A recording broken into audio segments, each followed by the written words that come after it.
I still remember the first day I stepped into that house as a newlywed. Everyone smiled. Aunts, cousins, neighbors, faces full of excitement, laughter, and noise. Everyone, except her. My mother-in-law. She stood a few steps away, her hands folded. Her lips curved in what looked like a polite smile, but her eyes told me everything her words didn't. You don't belong here. That single look burned itself into my memory. Still, I told myself it was just the nerves. Maybe she wasn't used to sharing her home yet. So I smiled wider, hugged her gently, and called her Amma. She didn't hug me back. That night, as I unpacked in my new room, I could hear her talking to someone in the hallway. Her tone was low, but sharp enough to cut through the walls. She seems too proud. Let's see how long this sweetness lasts. I remember sitting there, holding one of my wedding bangles, trying to stop the tears from falling. It was my first night as a wife, and already, I felt like an outsider. In the beginning, I tried everything to win her heart. I'd wake up early, help her in the kitchen, and ask her for advice about cooking. At first, she seemed surprised, maybe even pleased. But then, no matter what I did, she always found a reason to criticize. You added too much salt. You folded the clothes wrong. My son looks tired. You must be keeping him up all night with your nonsense. Every word felt like a pinprick, small but constant. I'd smile through it all, because I thought that's what good daughters-in-law did. I'd tell myself she'll come around. She just needs time. But time didn't help. My husband tried to be supportive, he really did. He'd often say, "She'll love you once she gets to know you." But between his mother and me, he was stretched too thin. And eventually he stopped trying to mediate. When he wasn't around, her words got harsher. And when he was home, she acted like the perfect mother, calm, kind, smiling. It drove me crazy. One night, after dinner, I heard her whispering to him from the next room. "You've changed since you married her. You don't even talk to me the same way anymore." He sighed. "Mom, please." But she interrupted. "Don't mom me. You used to be my boy. Now you're hers." That one sentence hit me like a slap. I realized then, she didn't hate me because of something I did. She hated me because I existed in her world. Because in her eyes, I had taken something from her. Her son. Days turned into weeks, and weeks into months. The distance between us only grew wider. She'd compare me to my husband's ex, to other daughters-in-law in the neighborhood, even to her friends' wives. No matter what I did, I was never enough. I began to lose myself. I stopped dressing up, stopped smiling, stopped sharing jokes with my husband. Even my laughter began to sound like someone else's.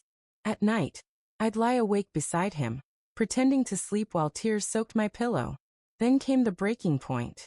It was a Sunday. I'd made her favorite meal, biryani, the way she liked it, with just the right amount of spice. She took one bite and said, "You think you can win me over with food?" I froze. She pushed her plate away. "You're trying too hard. People who try this hard always have something to hide."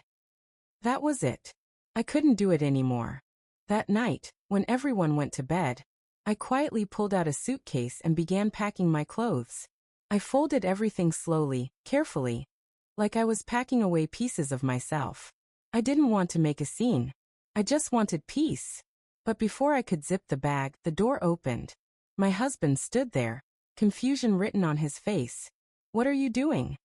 I froze. Behind him was her. Her eyes widened when she saw the suitcase. "You're leaving?" she asked, her voice quiet, almost fragile. I nodded, unable to speak. My throat burned. She stepped inside, her gaze darting between me and the bag. For a long moment, there was silence. Then she sighed and sat down on the bed. "I didn't want it to come to this," she said. I didn't know what she meant, but for the first time, her tone wasn't sharp. It was tired. "I didn't want to lose him either," she said softly. "After his father died, he was all I had. My world became small, just him and me. And when you came, I thought I was losing him too." Her eyes glistened. "I thought if I made you feel uncomfortable, maybe you'd back away. Maybe he'd need me again." Her words hit harder than any insult ever had. "But I was wrong," she continued. "I see how you care for him, for this home, even for me, despite how I treated you." I couldn't hold back my tears anymore. I never wanted to take him away from you, I whispered. I just wanted to be part of the family.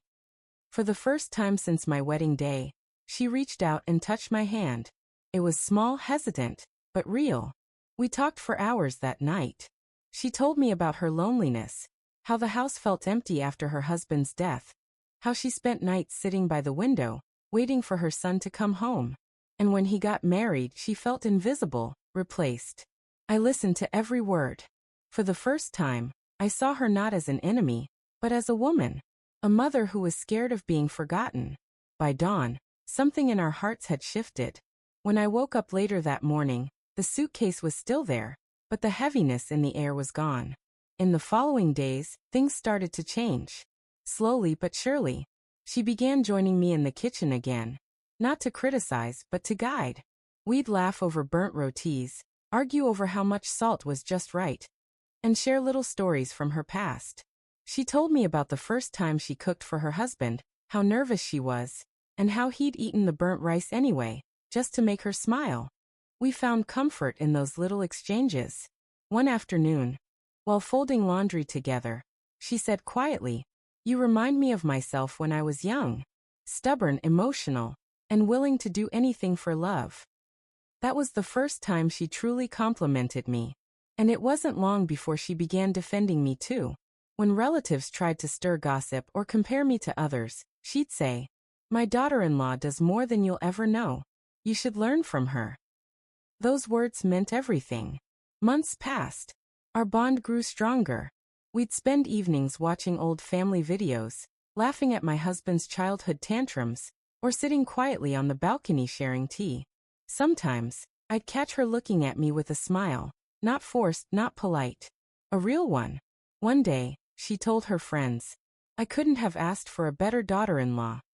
My husband heard that and looked at me grinning. "See? I told you she'd come around." I laughed. But deep down, I knew this wasn't just about her coming around. It was about both of us growing.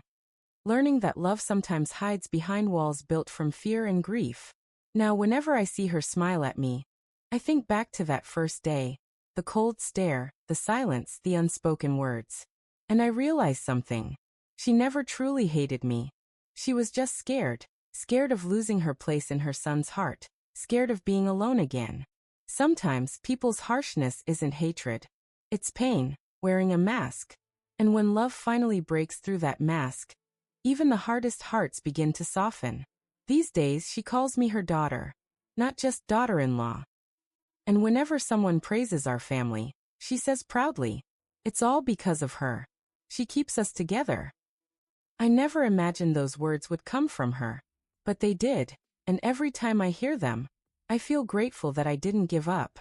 Corazón rojo moral. Don't give up on family too soon. Sometimes the harshest hearts are just broken ones waiting to be healed. Patience and understanding can turn even bitterness into love. Because at the end of the day, every family just wants to be seen, heard, and loved.